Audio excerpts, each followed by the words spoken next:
You read this Washington Post report that hit on Friday, the headline of which is Hegseth order on first Caribbean boat strike. Officials say, kill them all. Yeah. The subhead, as two men clung to a stricken, burning ship targeted by SEAL Team 6, the Joint Special Operations Commander followed the Defense Secretary's order to leave no survivors. Now we have the New York Times weighing in, saying basically that this was wrong, that there was one order by Pete Hegseth. It was before the mission and said, take out these boats. And there was no issue ordered saying kill them all. Right. But he wanted these boats destroyed.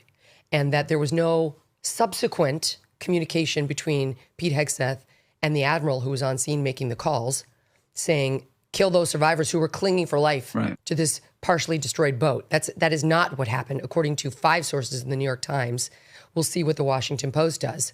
But you, before you even knew about the New York Times reporting, were saying there are enough holes in that WAPO report to drive a truck through. I do not trust this, and I actually don't think any war crime has been stated. Why?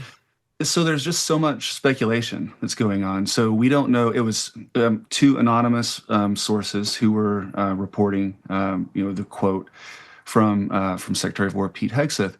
And we don't know for sure. Well, first of all, they're anonymous reports, anonymous sources. So there's that. But even the quote from the story, it's not clear whether this was a direct quote from, Pete Hegseth saying "kill everybody," the way that it's worded in the Washington Post story, or whether the anonymous sources are basically paraphrasing what Secretary of War told to whoever the audience was.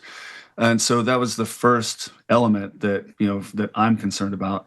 And then even if, let's say, it was directly before the mission and the Secretary of War directs, whatever the commander is involved to kill everybody, that still isn't necessarily in order to take no prisoners, right? And so we are trained that if somebody is out of the fight due to sickness, illness, injury, or detention, in this case, shipwreck, that we don't continue the attack. And so if troops are given an order to kill everybody, you can reasonably interpret that to be kill all the enemy, attack the enemy.